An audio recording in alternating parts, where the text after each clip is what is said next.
우리 국민 모두가 행복해지는 법. 우리 국민 누구나 만들 수 있습니다. 우리 국민의 동의와 청원으로 시작되는 입법 세상. TV 국민청원 입법 로그인. 안녕하세요, 조우종입니다. 안녕하세요, 변호사 손정입니다. 변호사님 혹시 어렸을 때 집에서 반려동물 키우신 적 있나요? 있어요, 있어요. 변호사님 성품을 딱 보니까 굉장히 좋은 동물 친구가 있었던 성품 같아요. 아, 좋은 뜻이죠. 칭찬이시죠? 아, 칭찬이죠. 어렸을 때 시골에 살아서 예삐라는 하얀색 똥개 예삐. 같이 살았습니다. 예삐, 네. 뽀삐 뭐. 예? 네, 근데 어느 날 사라져가지고 막 아빠한테 항의했던 기억이 있어요. 어디 갔는지 행방이 없습니다. 우리도 예전에 빠삐용이었는데 지금. 네. 빠삐용이 집을 나갔어요. 아. 그래서 안 돌아왔고 그 이후로도 계속 키웠었고, 실종됐구나. 예, 하나는 이제 조이라고 있었는데 13년 정도 살다가 이제 뭐 하늘나라로 갔고, 저는 계속 이렇게 반려동물을 함께 키웠었어요. 좋아하시는 것 같아요. 좋아합니다. 그러면요. 네. 일단은 제 성품으로 봐서 동물 친구가 있었다는 표현은 칭찬이라고 받아들이겠습니다. 완전 칭찬인데, 왜냐하면 반려동물이 이 어린이에게 정신적, 정서적으로 긍정적인 영향을 준다는 연구 결과가 나왔습니다. 그렇죠. 강아지, 고양이 키우는 것이 아이들 정서 발달에 좋을 거라고는 많이 들었는데 네. 실제 과학적으로 연구한 결과가 나온 거군요. 그렇습니다. 자, 실제로 호주의 웨스턴 오스트레일리아 대학에서 1646가구의 미취학 아동들을 대상으로 아동의 사회적 행동 그리고 정신병리학적 특징 등을 연구했는데요. 특히 개를 키우는 가정과 키우지 않는 가정을 따로 분리해서 결과를 봤다고 합니다. 비교한 결과 개를 키우지 않는 가정의 자녀들에 비해서 개를 키우는 가정의 아이들이 감정 표현 그리고 사회적 교류에서 어려움을 겪을 확률이 23% 정도 낮은 것으로 밝혀졌고요. 그리고 반사회적 행동을 보일 가능성도 30%나 감소하는 것으로 나타났습니다. 아무래도 개 키우다 보면 개 산책도 시켜줘야 그렇죠. 되고 매일 목욕도 해야죠. 해줘야 되고 또 강아지들이랑 놀아줘야 되니까 네. 그게 정서 발달에 많은 도움이 되지 않을까요? 뭐 사회생활처럼 도움이 될 텐데. 아, 근데 변호사님 이 연구 결과 미리 보고 오신 거 아닙니까? 아니. 제가 지금 하려는 말을 정확히 먼저 해주고 계신데, 개를 키우는 가정들 중에서도 직접 개를 산책시키고 또 놀아주고 하는 아이들의 정서 발달이 뛰어난 것으로 나타났습니다.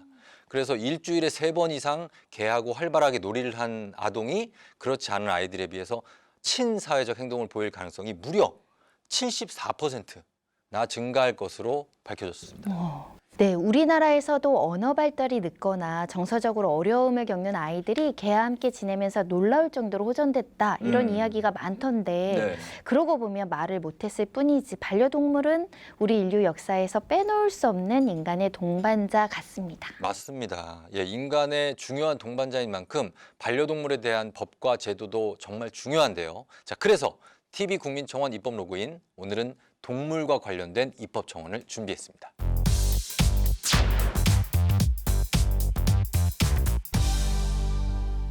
첫 번째 주제는 생명을 생명이라 부르지 못하고입니다. 변호사님, 이 생명을 생명이라 부르지 못한다, 이 상황 어떤 상황일까요? 그 홍길동 전 보면 아버지를 아버지라 부르지 못하고 형을 형으로 부르 그거죠. 그런 그건 처지를 홍길동이고요. 이야기하는데 근데 네. 조선시대는 뭐 신분제도 그런데 살아있는 생명을 생명이라 부르지 못하는 상황은 뭐죠? 저도 잘은 이해가 되지 않지만 지금 오늘 첫 번째로 소개해드릴 청원이 바로 그런 상황을 지적하고 있습니다. 생명을 생명이라 부르지 못하는 상황, 과연 어떤 내용인지 소개해드리겠습니다. 동물은 물건이 아니라는 민법 개정안 통과를 촉구합니다. 지난 2021년 10월 1일 법무부는 동물은 물건이 아니라고 명시한 민법 개정안을 국회에 제출했습니다. 법제사법위원회에 조속한 심의와 통과를 촉구하며 아래와 같이 청원합니다. 동물 학대는 2년 이하의 징역 또는 2천만 원 이하의 벌금에 처하고, 동물을 학대해서 살해해도 고작 3년 이하의 징역 또는 3천만 원 이하의 벌금에 처하도록 되어 있습니다. 동물보호법의 형벌이 낮아 재범률도 높습니다. 하지만 형량이 가볍다 보니까 아무 거리낌 없이 반려견을 계속 학대해 온 것입니다. 현행 민법 제98조는 물건을 유체물 및 전기, 기타 관리할 수 있는 자연력으로 정의하고 있고, 동물은 이중 유체물인 물건으로 취급하고 있습니다. 동물은 지각력 있는 생명체임에도 불구하고 물건과 동일하게 취급되어 온 것입니다. 동물보호법이 제정된 지 30년이 지나고 동물권 인식이 확산되는 사회적 변화에도 불구하고 여전히 진행 중인 동물 잔혹사의 기저에는 동물은 물건에 지나지 않는다는 구태의연한 사고방식이 깔려 있습니다. 국회는 동물은 물건이 아니다라는 조항이 담긴 민법 개정안을 조속히 심의하고 통과시켜 주십시오. 동물이 사람과 똑같이 고통을 느끼고 희노애락을 느끼는, 소위 말하면 쾌고 감수성이 있다라는 말을 해요. 그래서 동물의 이러한 특징들은 이미 전 세계적으로 인정이 되고 있고, 따라서 이러한 쾌고 감수성을 지닌 동물에 대한 법적 지위가 단순 물건에 그치는 게 맞는 것인가, 이런 근본적인 질문이 이제 사회에 던져지게 된 것이고요. 따라서 이런 동물의 어떤 부당한 처우라던가, 그다음에 아까도 말씀드린 그런 학대 문제들, 이런 것들을 개선하기 위해서는 민법 개정안의 조속한 심사와 통과가 필요하다라고 말씀드릴 수 있을 것 같습니다. 자, 이렇게 동물은 물건이 아니다라는 민법 98조의 조속한 개정을 촉구하셨습니다. 청원인이 잘 정리해 주셨는데요. 네. 지난 2021년 법무부가 동물은 물건이 아니다라는 내용의 민법 개정안을 국회에 제출했습니다. 네. 이게 통과가 되면, 그리고 시행이 되면 동물도 물건이 아닌 생명체로 대우받게 됩니다. 특히 이 청원인은 동물 학대범에 대한 처벌이 너무 약하고 그리고 실형이 선고되는 비율이 1%도 되지 않는다는 점을 지적했는데요. 동물은 물건이 아니다라는 개정안이 통과가 되면 좀 처벌 부분에도 변화가 있을까요? 당연히 변화를 기대할 수 있을 것 같은데요. 지금은 산책하다가 누가 강아지를 다치게 하더라도 마치 자전거를 망가뜨린 것처럼, 그러니까 재산을 손괴했다, 이렇게 처리가 돼서 수리비 물어주듯이 치료비만 물어주면 됐었거든요. 하지만 민법부터 동물은 물건이 아닌 생명체다라고 규정하게 되면 동물이 다치게 되거나 또는 학대하거나 죽게 한 경우에는 생명을 경시한 게 되니까 조금 더 강하게 처벌할 수 있는 거죠. 동물은 물건이 아니라는 민법 개정안 아직 국회에 계류 중이지만 지금 동물보호법은 얼마 전에 개정돼서 시행을 기다리고 있지 않나요? 네, 맞습니다. 우리나라의 동물보호법이 무려 31년 만에 전부 개정되었는데요. 농림축산식품부는 지난 2022년 4월 26일 동물보호법 전부 개정 법률이 공포되었다고 밝혔습니다. 매년 5개년 단위로 어떤 동물 보호복지 정책을 추진하기 위해서 동물복지 종합계획이라는 것을 만듭니다. 그래서 2024년 동물복지 종합계획을 수립해서 추진을 해오고 있었고, 거기에 포함되어 있는 제도 개선 사항들을 모아서 이번에 동물보호법 전면 개정을 추진하게 됐습니다. 개정 법률은 내용에 따라 공포 1년 후 또는 2년 후부터 시행에 들어가는데요. 당장 2023년 4월부터 시행되는 주요 내용을 살펴보면, 첫째, 반려동물 소유자가 최소한의 사육 공간과 먹이를 제공하지 않아서 반려동물이 죽을 경우 동물 학대 행위로 처벌하게 됩니다. 둘째로는 민간동물보호시설 신고제가 도입되는데요. 유기동물이나 피해학대 동물을 보호하는 시설이라도 일정 규모 이상의 시설을 갖춘 경우 관할 지자체에 신고를 해야 되는 것이죠. 또한 소유자가 사육을 포기한 동물을 지자체에서 인수할 수 있게 되는데, 다만 사육 포기 사유를 장기 입원이나 군복무 등으로 엄격히 제한했습니다. 그 이에 동물 실험 시행 기간은 전임 수의사를 두어야 하고, 동물을 수입하거나 판매 또는 동물 장묘업을 하는 경우도 등록제에서 허가제로 전환되었고, 무허가 무등록 영업에 대한 처벌도 강화되었습니다. 상당히 많은 변화가 보이긴 합니다. 우선 동물을 때리거나 괴롭히는 것뿐 아니라 너무 좁은 곳에서 키우는, 동물 막 정말 움직이지도 못할 정도의 그 좁은 곳에서 막 키우고, 또 먹이를 제대로 주지 않아서 죽음에 이르게 하는 것들도 다 학대로 처벌을 한다는 거죠. 네, 반려동물 입양해놓고 제대로 돌보지 않는 사람들 꽤 있었거든요. 그런 경우에 기존에는 반려동물을 심하게 때리는 게 목격되지 않는 이상은 처벌하기 좀 어려웠는데, 이제는 반려동물이 죽을 정도로 열악한 환경에서 키웠다면 그 역시 동물학대죄로 처벌이 됩니다. 그렇죠. 그리고 이거 장기 입원이나 군 입대 때문에 반려동물을 더 이상 키울 수 없을 때 지자체에서 인수를 할 수 있다는 것도 눈에 띄고요. 그리고 동물과 관련된 각종 영업들이 대부분 허가제로 바뀐 것도 의미가 있는 것 같습니다. 그런데 이게 무려 30년이 넘도록 동물보호법 개정을 원했던 동물 단체들 그리고 동물 애호가들의 반응 어떻게 나왔나요? 각각 다양한 의견이 나오곤 있는데 대체로는 미비하다는 의견이 강합니다. 아마 계속 개정 청원이 이루어질 것 같은데요. 그중에서 국내 대표적인 동물구호 단체의 의견을 잠깐 살펴볼게요. 선진국인 우리나라의 동물보호법은 여전히 반려동물인 개의 학대, 사육과 도살, 그리고 유통조차 막지 못하고 있습니다. 농림축산식품부와 동물복지국회 포럼에서 활발히 논의되고 강력히 추진되었던 피학대 동물 압수와 동물학대자 소유권 제한조차 이번 개정안에서 법조항으로 관철되지 못한 것은 뼈아픈 아쉬움이자 한계입니다. 후속 법 개정의 시급함을 다시 한번 느낍니다. 질병이나 상해가 발생한 경우만 학대로 규정할 경우 평생 짧은 줄에 묶인 채 방치되어 고통받는 동물에 대한 개선이나 개농장에서 벌어지는 임의도살 자체를 막을 법적 근거 역시 없으며 실효성 있는 학대 근절이 불투명합니다. 무엇보다 학대가 적발되어 처벌되어도 다시 동물을 사육할 수 있는 현실에 대한 개선 요구가 끝내 반영되지 않았습니다. 무엇보다 헌법에 동물을 지각력 있는 존재로서 국가의 동물보호 의무를 명시하도록 개헌 노력 또한 요구됩니다.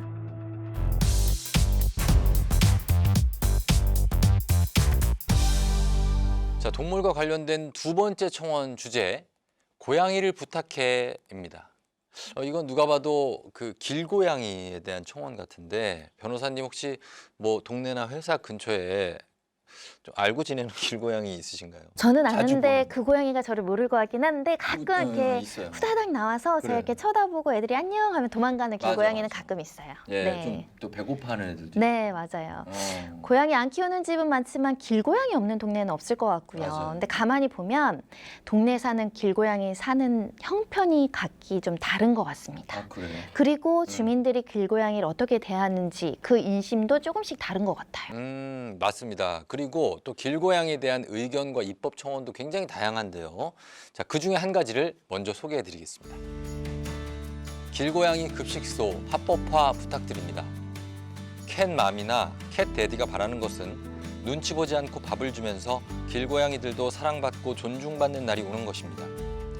나라에서 길고양이 중성화 사업도 실시하고 있는데 왜 길고양이 급식소 합법화는 얘기가 없나요? 특히 세금으로 중성화가 된 고양이들은 나라에서 보호해줄 권리가 있다고 생각해요. 구마다 급식소를 지정하고 지원해주며 길고양이들도 눈치 보지 않고 밥 먹고 편히 사는 세상이 될 수 있게 법을 제정해주세요. 길에서 태어났지만 우리의 이웃입니다. 자, 이분은 정말 길고양이를 엄청나게 사랑하시는 분의 간절한 청원이었습니다. 어떻습니까, 변호사님? 이 청원인의 이 길고양이 중성화 이야기 많이 나오네요, 중성화 이야기가. 네, 보통 TNR이라고 줄여서 부르는데요. 트랩, 그리고 뉴터, 리턴, 그러니까 길고양이를 잡아서 중성화 수술을 시켜준 다음에 다시 방생하는 사업입니다. 워낙에 이제 길고양이 개체수가 무섭게 늘어나니까 그 개체수를 좀 제한하기 위해서 시행하는 사업이겠죠? 네, 길고양이가 한 해 평균 2번 이상 임신과 수유를 반복한다라고 하는데 네. 이렇게 기하급수적으로 개체수가 늘어나면 사람에게도 여러 가지 불편을 끼치겠지만 서식지가 좁아서 서로 싸우게 되고요. 예. 그리고 약하고 어린 고양이들이 쉽게 희생되는 등 길고양이들에게도 좋지 않아서 거의 모든 나라에서 이 TNR을 실시하고 있습니다. 예, 그렇지만 이 TNR의 방법과 실효성에 대해서도 보니까 논란이 많더군요. 길고양이 개체가 눈에 띄게 줄어들지 않아서 그럴 텐데 그래서 이런 청원도 자주 게시되고 있습니다. 건강과 생태계를 위협하는 길고양이에게 밥 주는 행위, 이제는 막아야 합니다. 최근 길고양이에게 사료를 주고 스티로폼 집을 지어주는 사람들이 있습니다. 문제는 거주지 미관과 보건 위생을 해치고 있을 뿐만 아니라 길고양이의 습성이 수풀이나 어두운 환경을 선호하기 때문에 진드기와 병균을 옮길까 매우 걱정됩니다. 또한 길고양이는 밥을 먹어도 재미로 사냥을 하는 습성이 있어 길고양이의 위협은 사람뿐만이 아닌 생태계까지 위협하고 있는 현실입니다. 헌법 제35조는 모든 국민이 쾌적한 생활을 누릴 권리를 가지며 국가와 국민은 환경 보전을 위해 노력해야 한다고 정하고 있습니다. 따라서 길고양이가 몰려들 수 있도록 사료를 주거나 집을 설치하는 행동을 국가 차원에서 규제해 주민 불편과 지역 생태계의 교란을 막아주시길 요청합니다. 이게 이제 길고양이가 진드기나 여타 병균을 옮길 수도 있고 또 생태계를 파괴할 수도 있다는 우려를 밝혀주셨는데 실제로 이런 위험이 있을까요? 얼핏 그럴 수 있겠다 걱정을 할 수도 있는데요. 네. 그래서 서울시에서 실태 조사를 한 적이 있습니다. 음. 2021년 4월부터 12월까지 25개 자치구의 길고양이 347마리를 대상으로 여러 가지 검사를 실시를 했는데요. 네. 가장 우려가 되었던 감염병이 있습니다. 음. 중증 열성 혈소판 감소 증후군의 경우는 검사를 실시한 고양이들 모두 음성으로 나타났고요. 그래서 적어도 길고양이를 통한 2차 감염 위험은 없는 것으로 발표됐습니다. 네. 하지만 외국에선 종종 야생 진드기에 물려서 병에 걸린 고양이가 다시 사람에게 병을 옮기는 사례가 보고되고 있어서 국내에서도 꾸준한 검사가 필요할 것 같습니다. 그렇군요. 그러면 생태계 파괴 위험은 어떻습니까? 왜 저도 길고양이가 뭐 산새나 다람쥐들의 씨를 말린다 이런 주장을 가끔 읽어본 적이 있거든요. 그 부분도 의견이 좀 분분한데요. 네. 일단은 길고양이와 들고양이는 구분을 해야 된다는 의견이 있어요. 흔히 동네에서 만나거나 먹이를 챙겨줄 수 있는 고양이는 길고양이고 산새, 다람쥐를 위협할 수 있는 고양이는 들고양이라고 분류를 하는데요. 얼핏 같은 고양이 같지만 법적으로는 굉장히 위치가 다릅니다. 아, 그래요? 같은 고양이인데 법적 위치가 다르다. 정말 이거 특이한데 왜 그렇습니까? 동네에서 만나는 길고양이는 동물보호법에 의한 보호를 받고요. 그래서 함부로 사람들이 괴롭히거나 학대를 하면 처벌을 받는 것인데 네. 들고양이에게는 동물보호법이 아니라 야생동물법이 적용이 됩니다.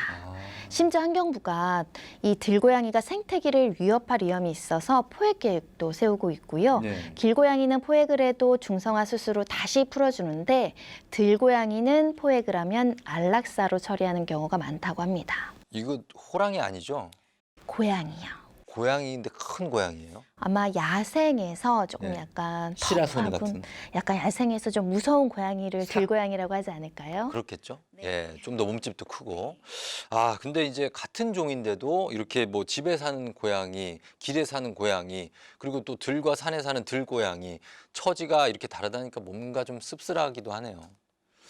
TV 국민청원 입법 로그인, 오늘은 동물과 관련된 국민 여러분의 다양한 입법 청원 알아보고 있습니다.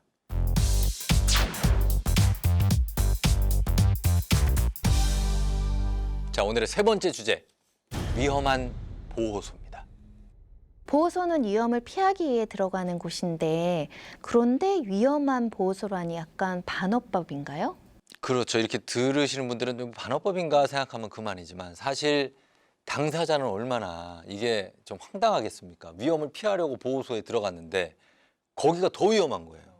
말하자면 비를 피하러 동굴에 들어갔는데 그 안이 호랑이 소굴이었다. 예, 얼마나 무섭고 황당합니까? 대체 그 황당한 당사자가 누군지 궁금한데요. 제가 직접 청원 소개해드리겠습니다. 유기동물 보호소를 시군 직영으로 전환해 주십시오. 안녕하십니까. 저희는 동물복지단체 사단법인 비글구조 네트워크입니다.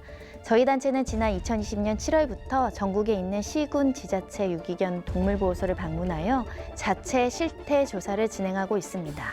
현재까지의 조사 중에 드러난 심각한 문제를 살펴보면 지자체로부터 위탁받아 운영하는 자가 유기견을 식용 개농장으로 대파는 경우가 허다했으며 마취제를 사용해야 하는 안락사 규정을 지키지 않고 고통사를 실시하는 수의사가 대부분이었습니다. 일단 유기동물이 시군 보호소로 들어가면 전염병과 열악한 환경에 의해 폐사되는 사례가 많았습니다. 네, 동물복지단체 비글구조 네트워크가 전국 곳곳에 지자체마다 운영 중인 유기동물 보호소를 직접 방문해서 그 운영 실태를 직접 알려주셨는데 변호사님, 이 전국에 운영 중인 지자체 동물보호센터가 280개소나 된다고 하네요. 와, 그만큼 위기의 동물이 많다는 뜻일 텐데요. 네. 더 안타까운 것은 위기를 피해 보호소에 들어간 동물들이 너무나 열악한 환경에 방치돼 있다가 안락사 처리되는 경우가 많아서 비글 네트워크 같은 단체들이 실태 조사를 벌인 거죠. 네. 동물보호소에 동물을 구조하기도 하는 활동이 계속되고 있다는 점입니다. 아, 보호소에서 동물을 구조한다. 정말 아이러니컬한 상황인데 어떻습니까? 동물보호센터에서 동물을 구조할 정도면 현장 상황이 얼마나 열악한 건가요? 충격적인 사례가 많은데요. 안락사와 관련된 문제도 심각한 것으로 드러났습니다. 아, 정말 이게 안타깝긴 하지만 원래 지자체 유기동물 보호소가 일정한 기준에 따라서 안락사를 더 진행하기도 하지 않습니까? 네, 건강회복이 불가능하거나 보호소 수용 능력이 한계에 달했을 때 더 이상 보호관리가 어려운 개체를 절차에 따라 안락사를 진행하는데요. 네. 이때도 동물보호법에 따라 수의사의 진단 후 무통증 안락사를 실시하도록 돼 있습니다. 그런데 그 기준이 지금 잘 안 지켜지는 건가요? 비글구조 네트워크를 포함해서 많은 동물보호단체와 활동가들이 증언에 의하면 무통증, 통증 없는 안락사의 기준을 어기고 심정지 주사를 놓아서 네. 유기견이 고통 속에 죽어가게 한다던가 심지어 100마리 가까운 개를 산에 생매장하다 적발된 경우도 있었습니다. 생매장이요? 아니 살아있는 개들을 산에 그냥 묻는다고요? 그러니까 원래는 이미 안락사한 개들의 사체를 산에 유기해야 되잖아요. 그렇죠. 뭔가 꿈틀거려서 파내봤더니 심지어 어린 강아지가 고개를 내밀어서 구조한 적도 있다고 합니다. 아 너무 무섭습니다. 좀 소름 끼치는데 이게 민간 시설도 아니고 지자체가 위탁 운영하는 곳에서 대체 왜 이런 일이 벌어지는 건지 이런 문제의 배경 그리고 비글 구조 네트워크 측이 제안하는 대안까지 마저 소개해드리겠습니다. 현재 유기견 동물보호소의 85%가 민간이 위탁받아 운영하고 있습니다. 현실과 동떨어진 보호 비용으로 보호소는 더욱 열악해지고 일부 위탁업자는 이를 돈벌이 수단으로 삼는 폐단을 낳고 있습니다.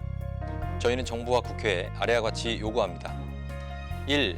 전국의 지자체 유기견 동물보호소를 민간 위탁이 아닌 지자체 직영 동물보호소로 전환되도록 법과 제도로 개편하십시오. 2. 동물보호법 제22조 동물의 인도적 처리를 위반하는 고통사에 대한 처벌 규정을 제정해 주십시오. 3.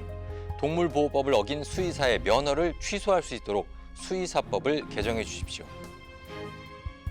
위탁에서 이제 직영 비율이 5%에서 25%까지 굉장히 높아졌고 현재 이제 많은 지자체들이 지금 그 직영을 위한 이제 그런 이제 절차를 밟고 있는 상황입니다. 다만 저희가 그냥 우려스러운 부분이 입양률은 변하지가 않아요. 그러니까 안락사율이나 폐사율이나 여러 가지 부분은 지표는 굉장히 좋은 방향으로 지금 개선되어 가고 있는데 입양률은 지금 변화가 없습니다. 그 지금 지자체가 보호하는 게 계속 자꾸 늘어날 거란 말입니다. 그럼 이건 이제 시한폭탄이에요. 그러니까 뭐 독일 같은 경우 안락사가 0%고 입양률이 100%라고 나온 얘기가 그 얘기입니다. 근데 우리나라는 아직 그 번식업이 지금 합법적으로 운영이 되고 있고 그러다 보니까 유기동물이 입양을 갈 수 있도록 할 수 있는 사회적 시스템은 결국 번식업이 없어져야만이 펫샵에서 사지 않고 유기동물에서 입양을 할 수 있는 구조로 가야만이 이 아까 말씀드린 입양률이 높아지고 유기동물의 보호 숫자가 줄어드는 거죠. 이 외에도 현장에서 직접 느낀 문제점 그리고 대안을 다양하게 정리를 해주셨습니다. 네, 한 지방의 동물보호소에서 불법 안락사에 대한 양심 고백을 했던 직원의 이야기 뉴스를 통해서 본 적이 있는데 자기한테 굉장히 반갑게 꼬리치면서 달려오는 강아지한테 심정지 주사를 놓아야 했던 기억 때문에 괴로웠다라고 했습니다. 그렇습니다. 이 동물보호소에 수용된 동물 대부분이 한두 번씩 버림받은 아픔을 안고 있잖아요. 그 동물들을 물건이 아닌 생명으로 본다면 함부로 버릴 일도 그리고 함부로 방치하거나 또 죽게 할 일도 없을 거라는 생각이 듭니다. 그런 기본적인 생명 존중 사상이 차후의 동물보호소 관련법 개정에도 꼭 반영되기를 기대하겠습니다. 변호사님, 오늘 동물과 관련된 입법 청원들을 살펴봤는데요. 문득 이런 생각이 듭니다. 사실 정작 동물들은 이 법안이나 입법 내용에 대해서 어떤 의견을 가지고 있을까요? 일단 글쎄 별다른 의견이나 관심이 없지 않을까요? 동물들을 무시하는 게 아니라 동물과 관련된 모든 법의 취지가 동물의 행동을 제한하기보다는 사람들이 더 지혜롭고 책임감 있게 동물을 대하는 법을 규정하는 거잖아요. 그렇죠. 사실 사람 사는 세상에 동물을 끌어들인 거는 사람이잖아요. 예, 그러니까 그 동물들과 잘 지내고 또 동물들이 행복하게 살게 하는 것도 사람의 책임이죠. 네, 동물에게 반려의 자격을 부여하든 야생의 존재라고 구분을 하든 그건 모두 사람의 판단이죠. 그런 판단권을 가진 사람들이 더 생명을 사랑하고 소중히 대한다면 지구 전체가 더 행복해지지 않을까요? 맞습니다. 자, 동물복지 이야기를 시작해서 지구 행복론까지 오늘도 엄청난 마무리해 주신 변호사님 수고하셨습니다. 자, 오늘 저희가 준비한 내용은 여기까지입니다. 여러분 잊지 마세요. 사람과 동물이 함께 행복한 세상을 위해서 좋은 아이디어가 떠오를 땐 언제나 입법 로그인!